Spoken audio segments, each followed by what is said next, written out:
You really think you need a haircut that badly? I know I need a haircut, buddy. I just there's all kinds of going on in the back. I wish you had cursed right there because we would have. I pressed record, man. Oh, I'm sorry. We'll probably still leave it in. All right, Yeah. Dad, how you doing? I'm doing well now that we're done messing around with how we're going to record this thing. Yeah. Stop giving Yeah. me such a hard time. I'm trying here, okay?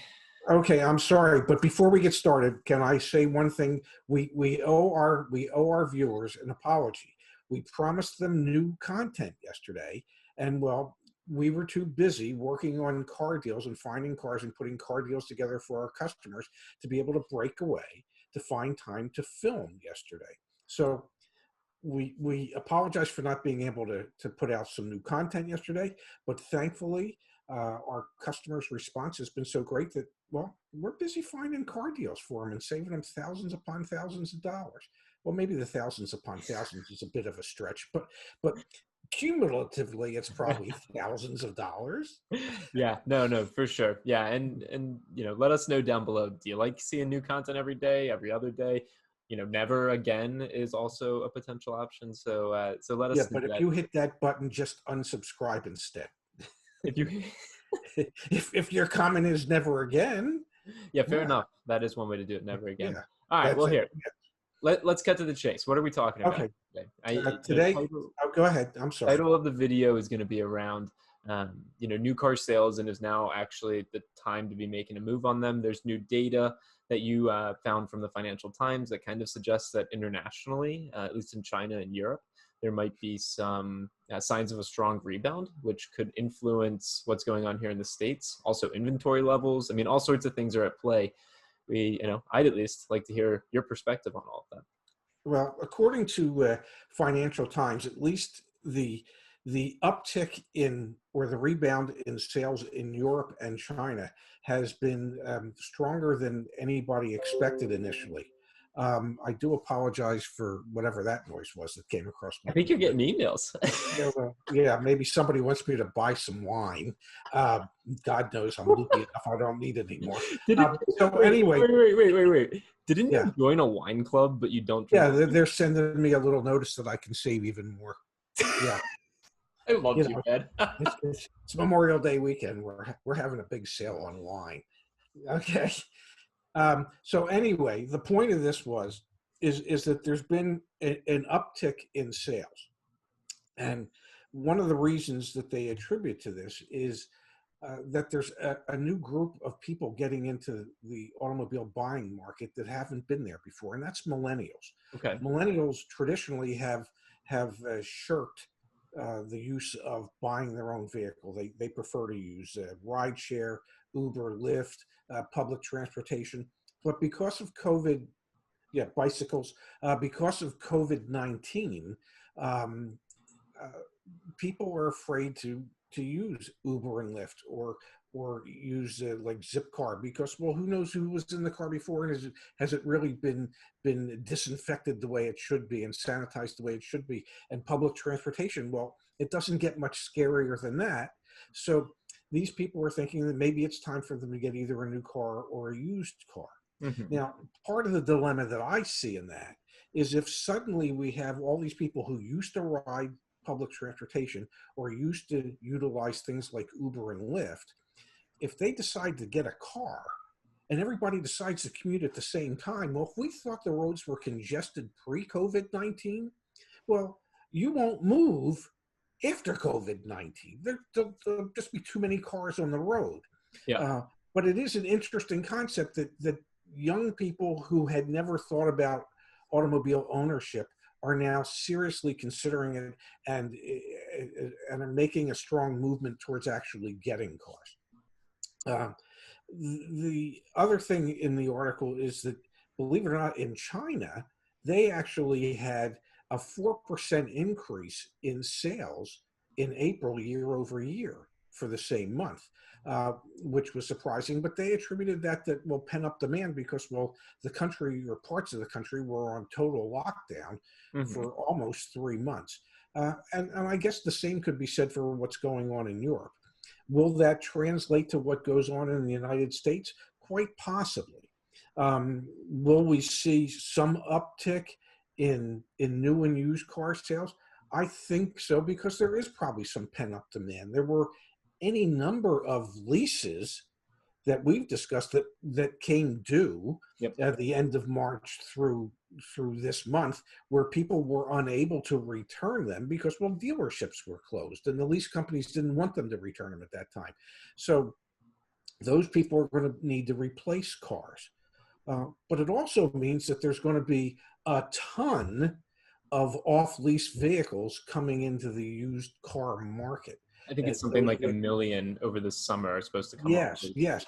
And then if you factor in what could happen with your rental car fleets for Hertz and Avis and Budget and Enterprise and all those, they're all trying to thin their fleets. They've been canceling their new car orders and they want to thin their fleets. So they're going to bring more cars to auction as well. So that would indicate that at a certain point in the future, they're just going to be, the used car market's going to be inundated in fresh new merchandise, which I would think if suddenly there's 1.5 million cars that are making it to the sale that wouldn't have been in the past, that's gotta put a downward pressure on wholesale pricing. Now, as we've seen in April, we haven't seen the downward pressure on wholesale pricing make its way into retail pricing yet. And we also, new Manheim data recently came out that, I don't know if you saw it, that used car on the wholesale side was actually stronger than it was last month, or over the prior few weeks, which makes sense because we kind of, in theory, hit a bottom and now coming back out. But I think there's a really interesting dynamic at play here, which is on the new car side, there's actually short supply because we saw a lot of, not a lot, we saw every single manufacturer having to shut down some capacity of their plants. And if they didn't, their suppliers and their supply chain got impacted because they shut down their plants for a period of time. And they're now, a lot are back open and operating. But when I've talked to dealerships, general managers, sales managers, trying to locate cars for our clients, frequently they're telling me, like, we don't know when inventory is actually going to come here. Honda said it was going to be here 2 months ago, 2 weeks ago, but we never actually know when it's going to come. So it's interesting that we have this dynamic of not enough supply on the new car side, and in particular around pickup trucks. But then on the used car side, we're expecting this huge increase in supply, and then all kind of like enveloped within that is the the expected increase in demand, because we expect that what's happening in China and what's happening in Europe will most likely happen here for the very reasons you outlined. Millennials moving into vehicles, personal vehicles, and people feeling not as comfortable using public transportation and rideshare. The other thing that we might see an increase in is the subscription car business, where manufacturers offer for X amount per month the availability of using their cars, and you can switch them out on a fairly regular interval if you want. Yeah.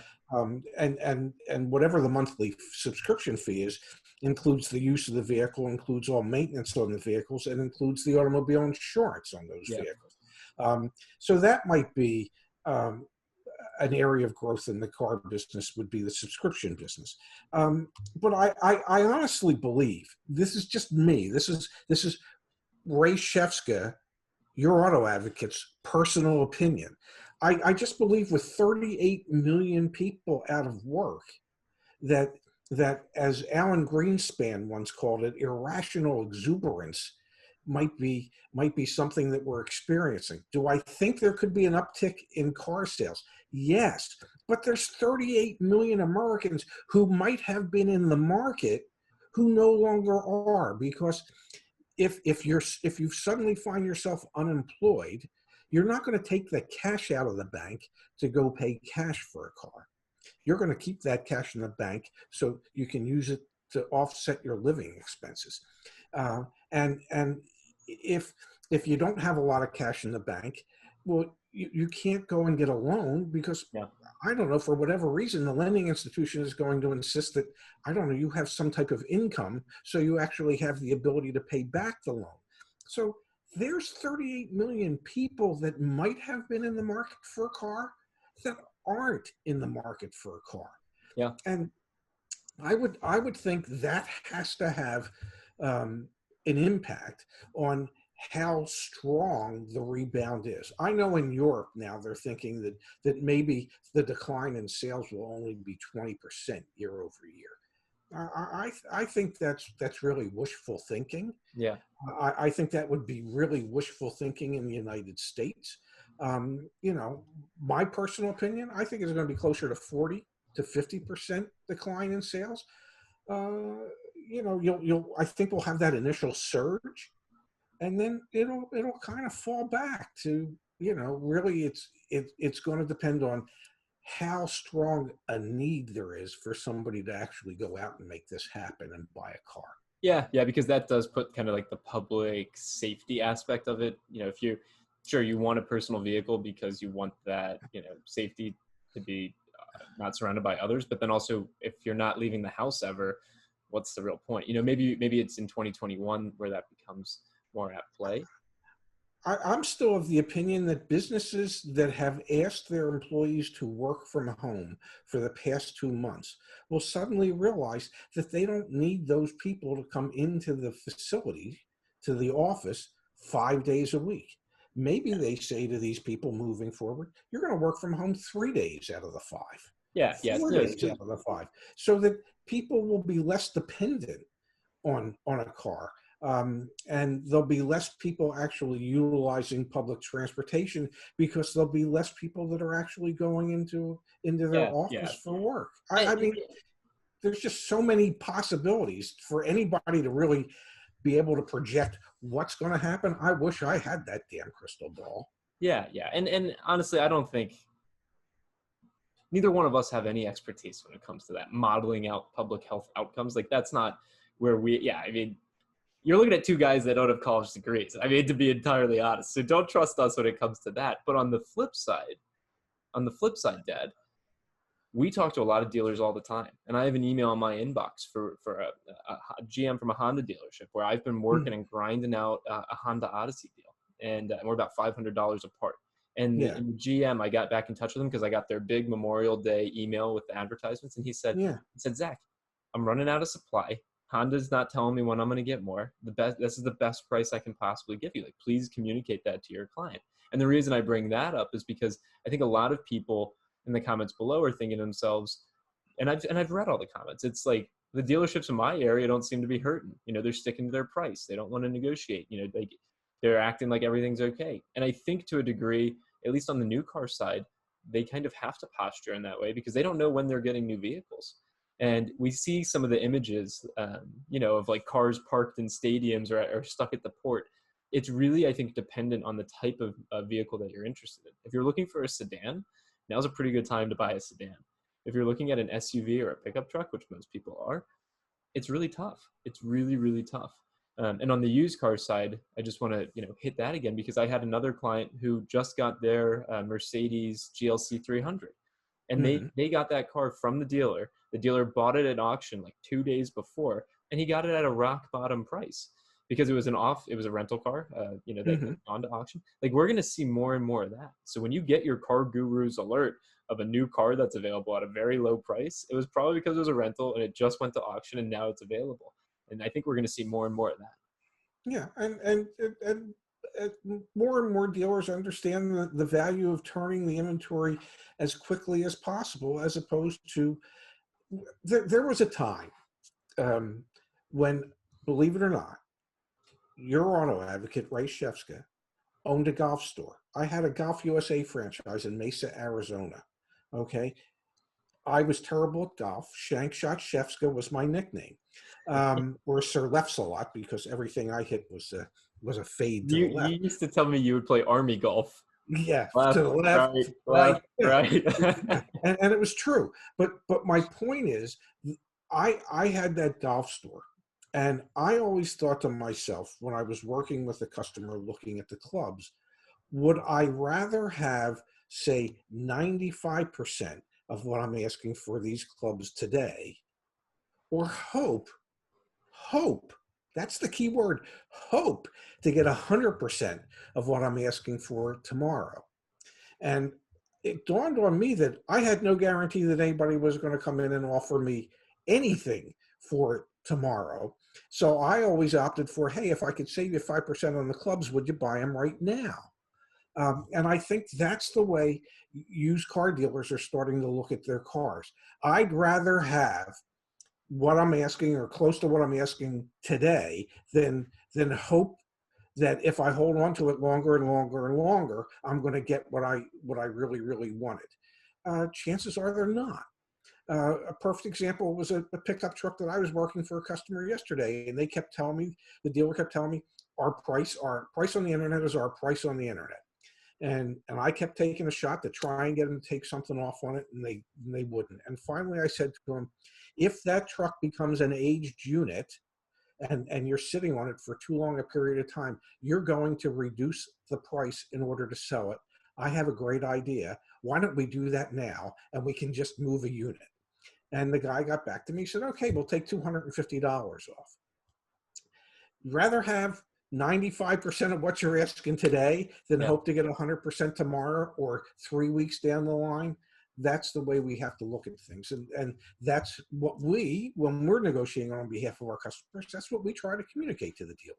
And I think, part of what I at least want to try and convey through this video is that there's unknown going into June. There's unknown going into July. What we have in front of us right now in terms of manufacturer incentives for May, very strong. I personally would not be surprised if we start to see them getting cut back in June and July, because if the manufacturers are international companies and they see the rebound happening somewhere else, they'll make my assumption would be that they're going to make the guess that it's going to happen here as well. Well, if there's limited production and they can't replace the sold vehicles, then they don't need quite as large of an incentive to sell what they have. Exactly. It really at that point becomes supply and demand, and the shorter the supply and the greater the demand, the higher the price is going to be, the less incentive it's going to take to sell it. And I think that will also potentially blunt some of what we would anticipate to happen on the retail used car side. And the reason I say that is because some potential new car buyers are going to be forced to look at used vehicles because there is going to be that oversupply and there is going to be the undersupply on the new car side. So I think you'll actually see a bit of a migration of new car buyers to used car buyers, which will then kind of offset some of the impacts potentially that we're going to see from all these off-lease vehicles and the rental car fleets. So, yeah.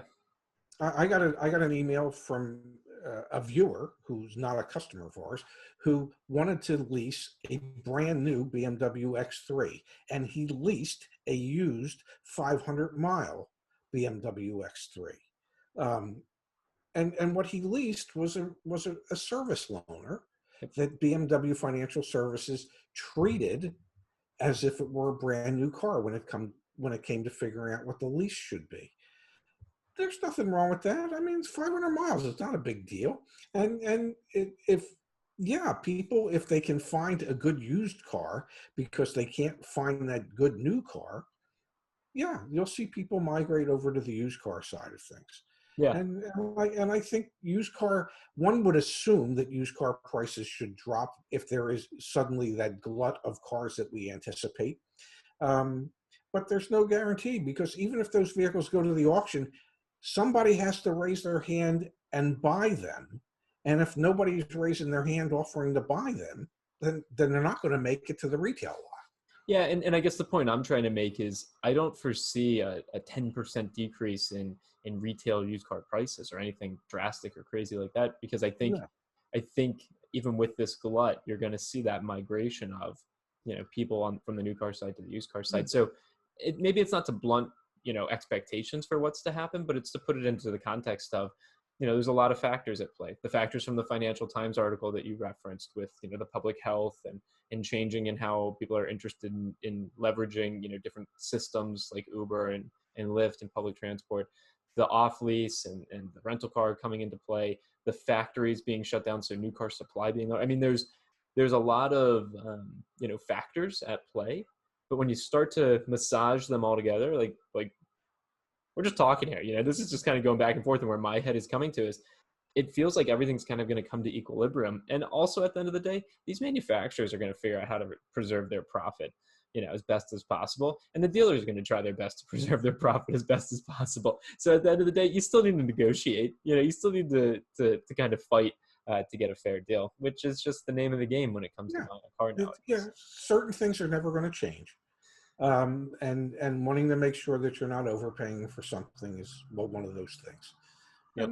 And that's where we come into play to do the best we can to help people make sure that they're not overpaying for the things that they want to get. Yeah, It's exactly. pretty simple. Yeah. Exactly. Other than that, do you have anything else? Yeah, you told me before we pressed record to remind you to do something, but now I forgot what I was supposed to remind you to do. Your laundry? Yeah. Thanks, buddy. Thanks for reminding me. So I guess that's time for an outro. Hit him with it. Folks, Ray's got laundry to do. I think I'm done here. You have the smallest laundry machine. I've been obviously to my dad's condo at the beach. It's the smallest laundry machine I've ever seen. Yeah. Godspeed. Basically 2 pairs of socks and 2 pairs of underwear. It's a large load. See you, Dad. See you later, Zach.